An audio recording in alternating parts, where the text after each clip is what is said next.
2014, une nouvelle ère pour la Formule 1. Pour la première fois dans l'histoire de la discipline, les monoplaces seront motorisées par un groupe motopropulseur hybride extrêmement sophistiqué, utilisant carburant et énergie électrique.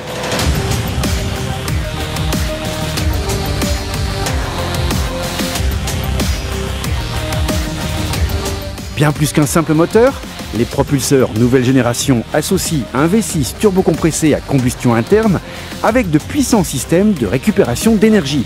Deux génératrices électriques récupèrent l'énergie thermique au niveau des gaz d'échappement ainsi que l'énergie mécanique lors du freinage.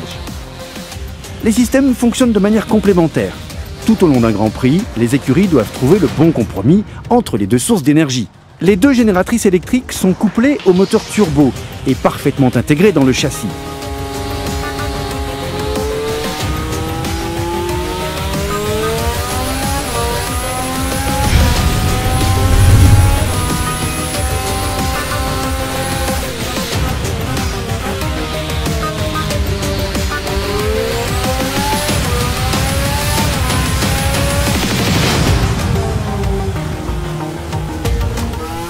Lors de la phase d'accélération, le moteur à combustion interne tourne à plein régime et le turbocompresseur atteint une vitesse de rotation proche des 100 000 tours minute. Le système de récupération d'énergie thermique, le MGU-H, fonctionne alors comme un générateur.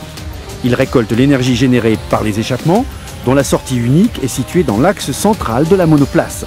Cette énergie peut alors être conservée dans la batterie pour une utilisation ultérieure ou bien transmise au système de récupération d'énergie cinétique, le MGU-K. Relié au vilebrequin du V6, le MGU-K agit tel un moteur et délivre un supplément de puissance. Lorsque le pilote freine en bout de ligne droite, le MGU-K passe alors en mode générateur et récupère l'énergie dissipée lors du freinage. Stockée dans la batterie, elle pourra ensuite être utilisée plus tard pendant le tour du circuit.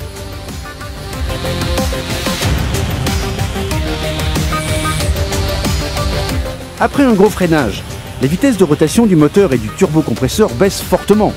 Pour éviter le temps de réponse du turbo à la réaccélération, le MGU-H fonctionne comme un moteur et permet au turbo de conserver une vitesse de rotation optimale.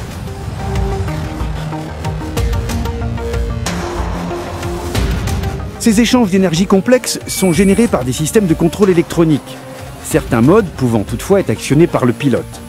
Ils offrent plus de flexibilité pour la stratégie de course ou bien plus de puissance lors d'une tentative de dépassement.